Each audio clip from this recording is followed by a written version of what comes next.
What's up, guys? My name is Coriola, and I am here today with episode number 6 of my Kansas City Royals franchise here on Out of the Park Baseball 17. And we are here today on the 6th of June for the first year player draft.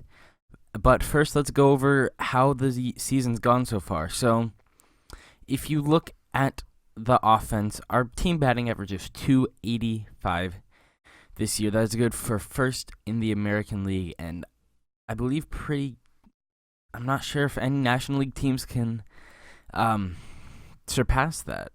So Perez has hit .344, Escobar .319, Hosmer and Kane at .314, Gordon hitting .333. He was injured for part of the year, so he's just coming back from that. LeMahieu .290. So, the Royals' offense has just carried them. They've put the balls in play, and they're getting hits a lot. As far as home runs, not a ton. Only two guys with 10. Moustakas with 15, and Morales with 10. Kane and Hosmer both not doing as well power-wise as we thought they could. And Salvador Perez is the next closest. He's at 8. So the pitching staff has been interesting this year. I actually spent a lot of time playing through April and May. I just played the game today against Miami. Ian Kennedy, no runs through 8 innings, and then in the bottom of the 9th gives up a 2-run home run. So he had a fantastic April. His ERA was 1.29 at the end of April. He won the American League Pitcher of the Month, and then, as you can see from his stats, he's now throwing .415. That's Ventura. He's throwing .381. His second half has been, or not second half, but second month has been downright awful.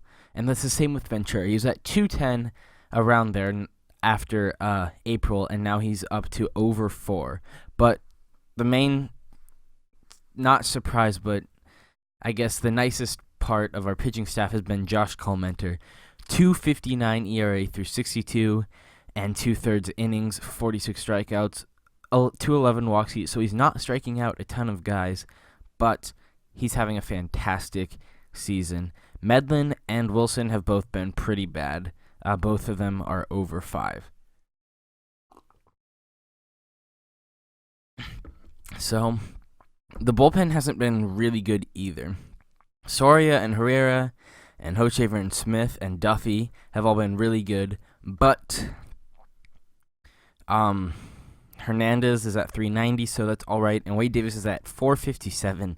He's had a rough season, and he still wants 15. Oh, he only wants 11 now in an extension.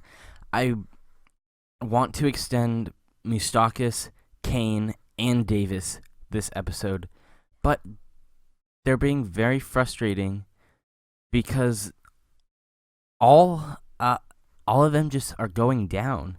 Moustakas is hitting .281, but he's only a 2.5 star. And Kane, he has not been under 300 since 2013, and he's a 2-star now, according to JJ Piccolo, and I believe even lower according to OSA. No, he's actually higher according to OSA. I lied, deal with it. But yeah, he is just so much better than this game is giving him credit for. He had a 6 WAR last year. He's projected for right about the same.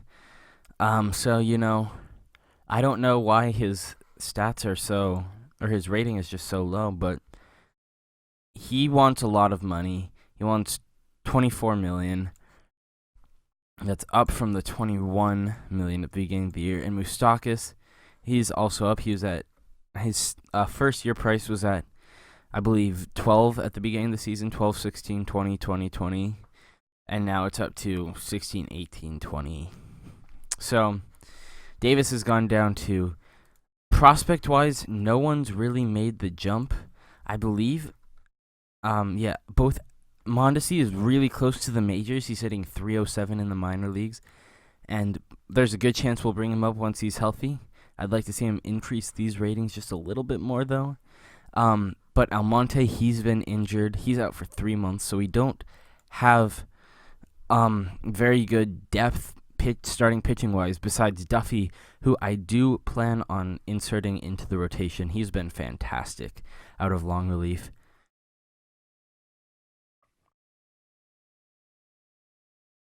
I think he's finally, figured it out. Extension wise, he wants $5 million. So I would love to trade CJ Wilson. We'll see how this episode goes. I'm not going to show all of June and July like I did last time. I'm going to show the draft, simulate a couple weeks till all the guys are signed, skip out, then come back for international amateurs, and then skip around to then I'll probably do the entirety of July, and this episode get the trading deadline in, simulate August off screen, and the next episode start in September. So yeah, one thing I have not yet mentioned, we are in first place by 3 games above the Chicago White Sox. We're 35 and 19, which is good for the third best record in baseball, behind the Cubs and the Giants. So screw you guys. I'm still mad about 2014. But yeah, so we have a pretty decent lead on the division already, and let's get straight into the draft. So I've done a little bit of looking. There's not a lot as far as, pitchers. I would bet money that Weisenberg would be the number 1 overall choice. I mean, in every save I do, he just turns out so good. In a Diamondbacks franchise in OTP 16, he was actually Rule 5 draft eligible. He hadn't done anything for 3 years, so I drafted him. In his first year, he had like a 2.59 ERA or something, so I fully expect him to be the first overall pick. So let's see what Miami does. Keith Weisenberg. Not surprising. JP Bukauskas doesn't have a demand, so it's making me think he might fall. I would love to pick up a left-handed pitcher, but as you can see, there's not a lot of starters. We've got one here. Looks like, kind of a dual type person back. What am I saying? In high school, people. He's actually a college player. Okay, never mind. But I think you guys get what I'm saying. So, let's go to all players and simulate some. So, number 2 is Malik Sprouting. Pretty good outfielder. Not a lot of pop, but I can see a team liking him. So, Bukauskas goes to Seattle, and they do not have to pay a lot of money for him. I mean, a lot since it is the top slot, but not a lot since he only wants the slot. He doesn't want anything more than that. So, we do have a first-round pick this year. Let's go right to it. Top overall available is Gry Kessinger, followed by 2 catchers and another shortstop. Do not see any starting pitchers on here. Let's look. See, the best available is Connor Cannon. And those ratings actually look really good. He's got good OSA ratings. Looks like 1 year in college, maybe. Yeah, Arizona State. I'm highly considering taking Connor Cannon. Let's look at some of these position players, though. First, we've got Kessinger. Only my head scout, so we can probably get him. Only my head scout likes him, I should say, so we can probably get him a late round. Here's a catcher, though he doesn't look great defensively. Actually, never mind. They don't show the potential ratings for this. So, I would take Papierski over Adams, but I don't really like either of them. Griffin Bernardo looks more like a third baseman, and he has really bad hitting ratings. I will say no to that. Michael Cantu, see, all these guys are third base or shortstop and catcher, which we have plenty of in our minor league system. Here's some outfielder. Here's a outfielder, I should say, but he's a infielder, second base and third base. Really? Why is he? Okay, this guy, see, I don't like that extremely low avoid walks. John Little. I could see myself drafting him next round, maybe. I'm definitely gonna draft Connor Cannon. See if Little's still there. does not appear like John Little has fallen to us, so let's look for someone else. Here's Elliot Carey. I kind of like his ratings, but who else? Let's look at this third baseman. I have found my next draft pick. If you can play a lot of positions, the Royals in real life and in OTP really, really like that. And he's got good pop, so that's a no-brainer for me. Next pick by Kansas City. Bernardo is still there, but again, his defense is good, but his hitting is just so awful. We have a Grayson Bird who's got a high demand, hitting not great. Looks kind of like Raul Mondesi, to be honest. And we don't need that. I haven't looked at Masterman, and I like that. That's good contact ratings, good defensive ratings. I think we will take Connor Masterman, unless Agosto. I do like Agosto's hitting ratings too. And what about Hunter Alexander? I like his ratings a lot. Alright, I'm going to take Agosto now, then Masterman if he's still there. He's not. Okay, never mind. So I should have taken Masterman. I thought I could get him in a later round because he had low OSA ratings. But I do like Chandler Avant. He could be a good trade chip, even though because the OSA is high on him. And JJ Piccolo is not, obviously. We need some outfield depth. And here's one that I do like. Cole. Oh my god. Is the KR silent? Is the KRZ? Is it just Marzik? Is the KRZ silent? Or is it Kruzmarzik? I think it's just Marzik. If he makes it to the majors, I'm just gonna call him Cole Marzik. The KRZ is silent. That's crazy. Next, Chris Martin. I do like his ratings a lot. What about Gahagan? Zach Gahagan. I like his ratings too, but I like Martin's a bit more. And if Gahagan's still there next round, we'll take him. We will do that. Now, let's do one more round and look at some starters, because there's always good OSA rated starters left, like Billy Chilari. My head scout still thinks he's gonna have great. That's a pretty good, except the movement's really bad. What about a lefty? Any lefties here that OSA likes? Chilari is a lefty. What about Colton Campbell? See, I like this more because it's at least projectable for a reliever. So yeah, I'll take Colton Campbell, and then we can look at some relievers. Or just take Chilari because he's there. I'm still going. One last look at this guy. I'll take Brandon Gilson. I like those ratings. And then I'll look at if there's any relievers quickly. Next pick by Kansas City. Nope, not this round. Let's check out the reliever class. We do have some good relievers here. What about Piccolo's likes? Cole Whitman, a lefty.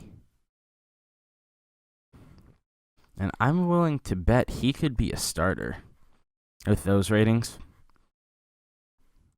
I will definitely take Cole Whitman and then see what OSA has to say. Shane McCarthy. Sure, we'll just draft him as a throw-in. I like the control. So that'll be it for the 2017 draft. So I'm pretty happy with what we've got so far.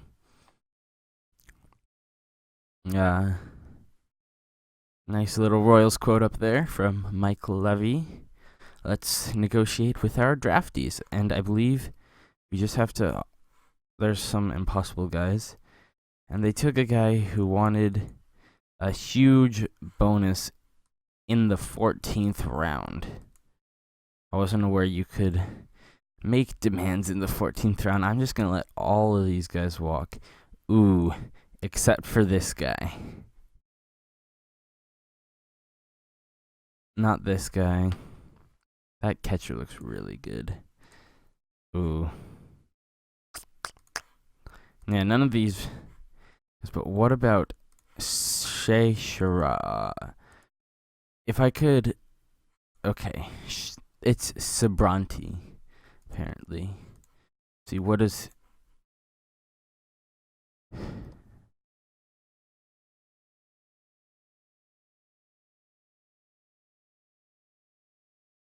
Nah. Would I pay $3 million for this? He is already 21, and that's not old, but for a guy we'd be paying $3 million for, and not even guaranteed to get there, it's probably a bit of a stretch. So I won't negotiate with any of those guys. And let's do some simulating. So right away, Bonert, and Marzik have accepted those offers, and against Jose Urena, we win 19-4. Oh yeah, and I offered Tony Sipp a minor league contract. Just as insurance. Nice lefty. We can totally, use him if, heaven forbid, Duffy goes down, or maybe even Wilson. We trade him and put Duffy in the rotation. Now that's not a shitty idea, Baker. I like you. I like you too. So Medlin gets his ERA down to 4.81. I will take that. LeMahieu, 1 for 3. Dyson goes 2 for 3. Moustakis goes 1 for 4. And Merrifield, we just scored so many runs that they got so many at bats. King got 2 for 4 with a walk. Hosmer 1 for 3 with no walks. As Morales was 0 for 1. So yeah, pretty good game from the bats. Chris Colon, 2 for 6. He's had a pretty bad season, and so we could be looking to replace him with, Raul Mondesi. But he still does have pretty good defense ratings. Chris Medlin even scored a run. Paulo Orlando had 4 hits. Oh yeah, I did forget to mention this. Mario Marmol is injured. He will be back pretty soon, though, I believe. Let's check the DL. He's got 1 week left. So, Connor Cannon, our first-round pick, has accepted our offer. Now a 3-game set at Chicago, who is chasing us in the division.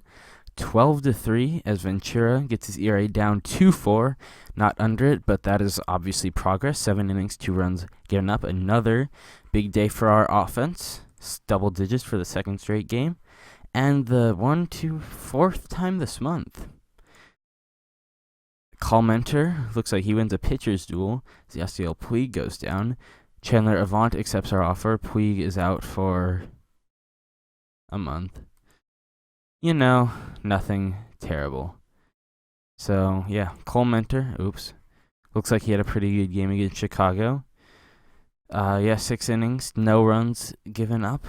The only run given up was unearned. So, Davis,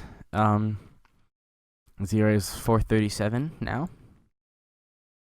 And game 3, we get shut out. So, CJ Wilson, no, Ian Kennedy pitching on short rest. Why? This just makes no sense. Why do you do that? Did I just skip Wilson's spot? Or am I literally going crazy? This is Medlin for game 2. Yes, still Medlin. Or for game 1 of the Atlanta series, I should say. We lose 4-6. Josh Colmenter wants an extension, and I am inclined to give him one. He wants $5.5 million for 1 year. I don't know whether I want to offer that right now. Would he do 4.5? Yes. Got it. We good. So, Medlin pitched that game. I'm so confused why. Huh? This makes no sense whatsoever. As we lose and Gordon is out for 2 weeks. I do want to put him on the DL since we are without Mario Marmol. And we will call up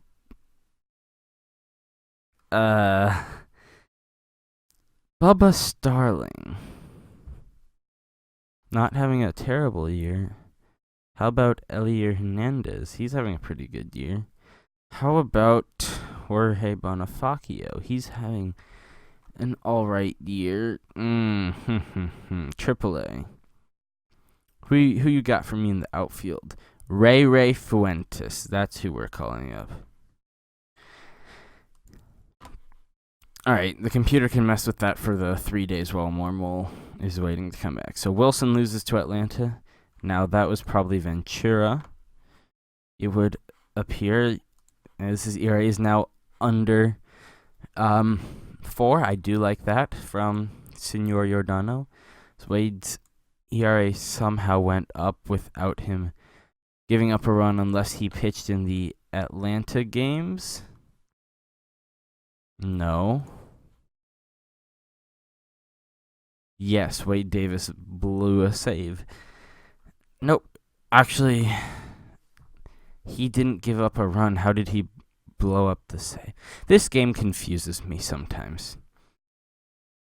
But Wade Davis is struggling this year. So now this is Colementer's start against Cleveland. He loses and Marmol is back. Bull. That's right. I called up Ray. Oh, Ray. Did not get in at bat before he gets sent back down to AAA. Mario is returned. So we lose game 1. We lose game 2. Was this Colementer's fault? Yes, he had a rough game. Ian Kennedy had a pretty good game. And Hochevar blew it up. 3 earned runs in 3 innings. And then David Hernandez struggled too. Alright, so is this Wilson or is this Chris Medlin? This is Medlin. Why? So we win that game. Nick Agnosto accepts. Josh Colementer accepts. So we're just waiting. No, we are not. We are done negotiating with our draftees. And so that will be it for this section. I will simulate the next 2 weeks and see you guys at the International Amateur signing period. All right, we are back here at the beginning of international free agent signing, and the Kansas City Royals have been on a massive losing streak. Not a streak, but so you saw the lost series to Cleveland, the lost series to Atlanta, then the lost series to Cleveland, then the sweep by Chicago, the lost series against Minnesota, the sweep by Boston, lose 3 out of 4 to Boston, and now we've just lost 2 out of 3 to New York. So the Kansas City Royals are 2.5 games back, I believe, behind the White Sox. Yep, Chicago. Half a game ahead of Detroit. We are currently a game and a half out of the first wild card spot. So the Royals have been on a massive, just awful month, and hopefully we can turn it around now. I've already gone through this class.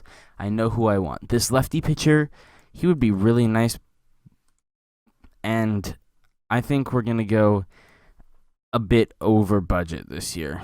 I don't know, because this center fielder, I really like this center fielder, but I could always just go with the pitcher and then this catcher here, who I also like. So I really want the center fielder, but I don't think that makes much sense. So I'm going to come to this guy, offer him 1.7 million, and then offer Firmino Cellier 1.3. So yeah, let's see if we can stop losing. So 3-game set against Detroit, who we are trailing, and Salir says no to that. Damn it! He was the one I wanted specifically. He wants 2.4 million. No, he only wants. All right, this is probably as high as I can go with him. 106. I don't like doing that, but all right. So we win 6-0. Ian Kennedy, he's the most inconsistent pitcher on the Kansas City Royals team, and there's actually one thing I need to fix before I continue, and it is this. There we go. Actually, no, that one should be yes, but the other one should be adjust. So, 6-0 versus Detroit. We are 2 games back. Game 2, we lose. We are a game and a half back, and we do not get Salir. So we still have a 1.3 mil. So there was also this shortstop, who I will offer a contract to. And the other pitcher that was here has already been signed. So I guess we'll take Barry Bond. And so yeah, it'll just be these 2 guys for just 100K more than they're asking. So yep, that should get us those guys. So missing out on the prospects I want in international free agency. Not great, not great. And so we lose the series to Detroit. We're still a game and a half back, but Detroit looks like they've passed us. And they're 1 game back of Chicago. Now we are facing Texas. Giordano Ventura for game 1 against Luke Jackson. We lose 3-4. And DJ LeMahieu's out for 5 weeks. Damn it. Alright, who are we calling up? Mr. Mondesi. I do believe it's high time that you were made a major leaguer. 2 majors or not. We'll give him...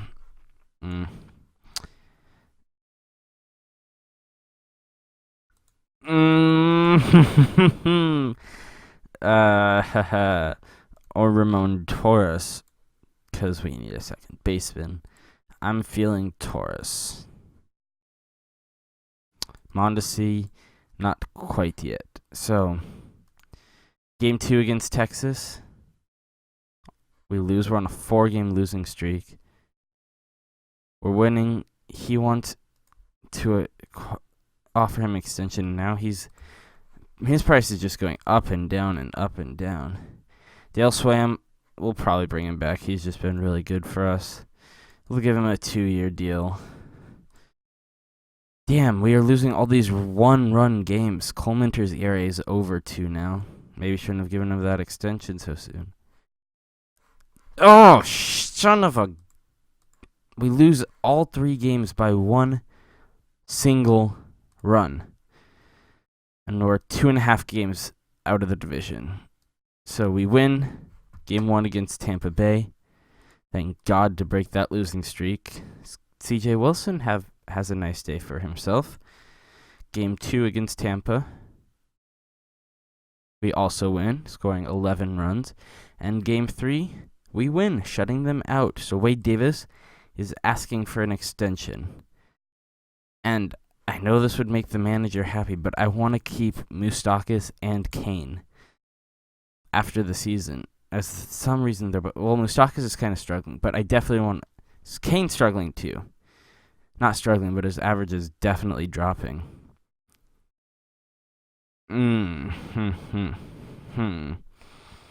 What to do. We'll figure that out in the offseason. Gordon's been fantastic, though, which is a good sign. So we sweep Tampa Bay as Giordano Ventura. There's a 2-hitter, 1 walker. That's pretty good. So, Kendrick, we have so many guys coming off the books at the end of the year. I wish I hadn't extended Cole Minter now, because his ERAs come up a lot. We lose 2-1. All these one-run games. Lorenzo, I want you back. I just don't know if I have the money. His asking price has gotten way down.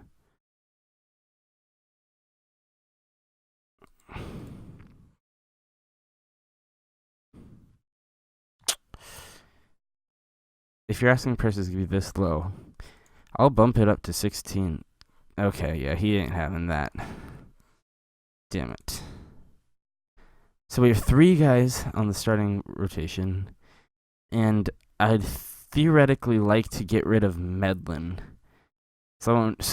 Or C.J. Wilson. Both of those guys will not be in our rotation come the end of the season. The only question is who replaces them.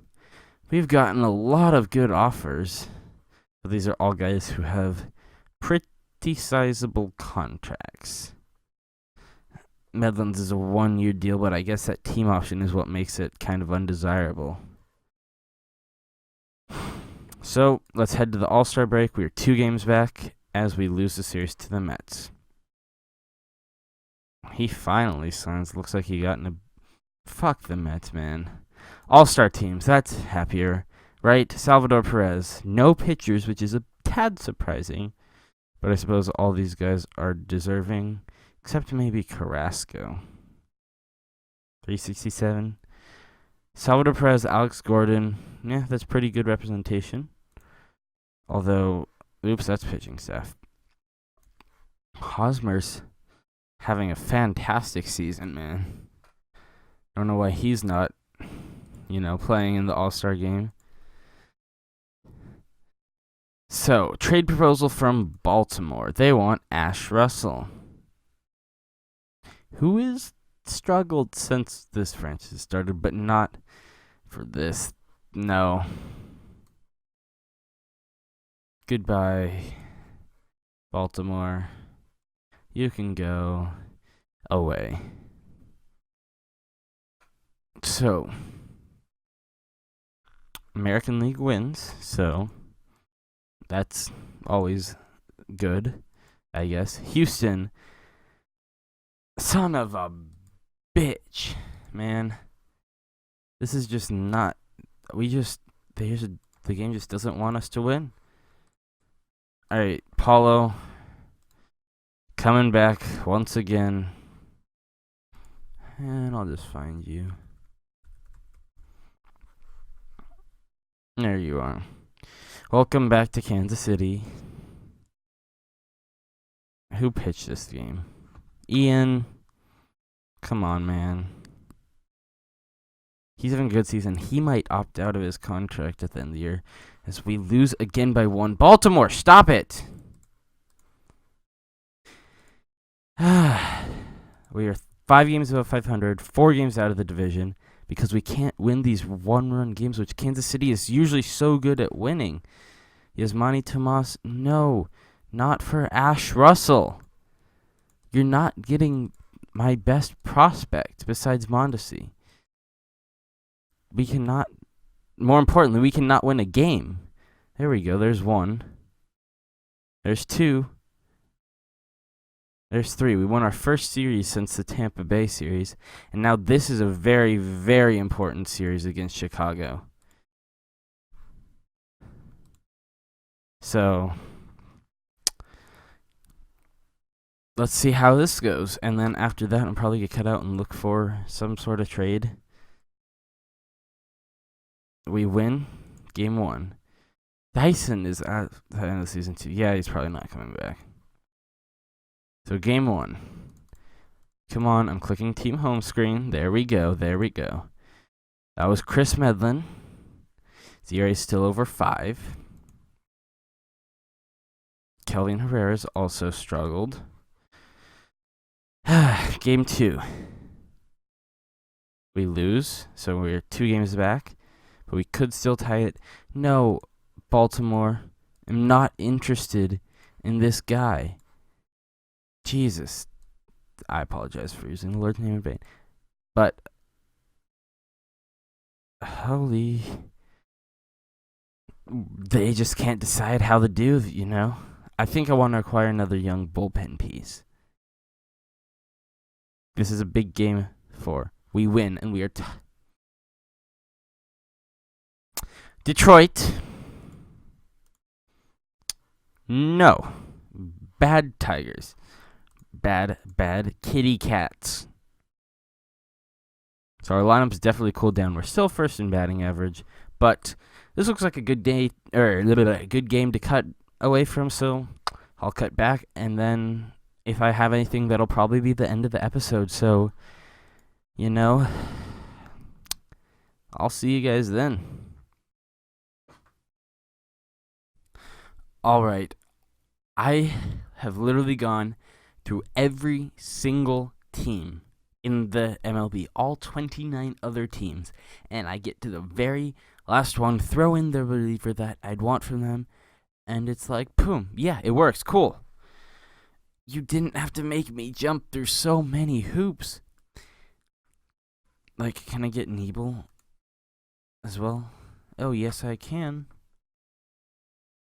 Alright. Don't know why GMDM is all pissy about this, but we are getting 2 solid bullpen arms in Aaron Barrett and Corey Nebel. And, I'm pretty happy with this trade, except for the fact it took me like an hour and a half to figure out that I could do this. But, I guess all's well that ends well. Whatever. So, one trade, then I was about to make a trade for Keon Kela, but I would have to give up CJ Wilson, and he's actually brought his ERA down quite a bit, and so I am content with holding on to him, as he's done pretty well for us down the June and July. And we're gonna have to send someone down. Right now we have 7 relievers. And so, Luke, I know you've been with us for a while, but that's just not going to cut it. We'll waive and DFA him. And add Barrett to the pitching staff. So, you two will both be middle relief. And I guess we'll put you as more often for both of them. And normal usage for him, because he doesn't seem to understand the concept of not allowing runs. How many innings did he need for his contract? 70. He might get that. He has good ratings. He's not making a lot, so I won't be too mad. Oh, who am I kidding? I'll be I don't even know if I'll be mad. Thank you guys for watching. This has been episode number 6 of my OTP series, and thank you guys so much for watching. This is Coriola signing out. I will see you guys at the pennant chase in September. Goodbye.